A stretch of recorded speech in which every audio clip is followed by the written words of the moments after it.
The Expulsion of the Acadians.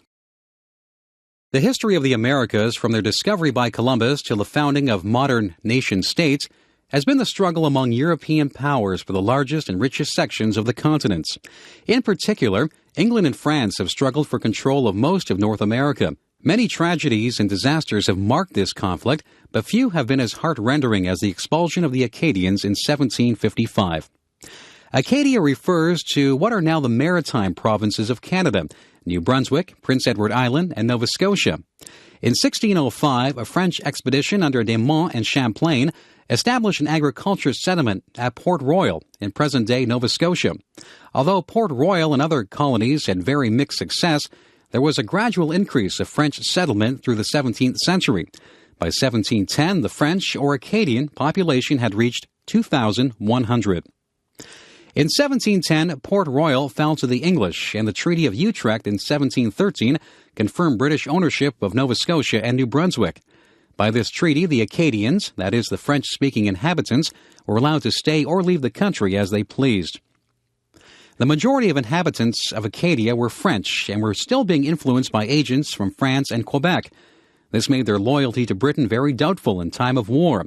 Governor Phillips attempted to get the Acadians to swear an oath of allegiance to King George of England, and Phillips was able in 1729 to get the French settlers to agree to a modified oath with the understanding that they would not have to fight against the French and their Indian allies. The Acadians remained neutral during the fighting between Britain and France in 1744 to 45 in Nova Scotia. In 1749, the British established a new capital for Nova Scotia at Halifax and began to bring in English-speaking settlers. Because of threats from the French and Indians, most of these settlers remained close to Halifax. British skirmishes with the French and Indians continued, and a new war between France and England was approaching. Governor Lawrence decided that it was time to settle the Acadian question. He ordered the Acadians either to take an unqualified oath of allegiance to England or to face expulsion from the colony. At that time, in 1755, there were troops and ships from New England in the area, and it seemed like an opportune time to round up the Acadians and ship them out.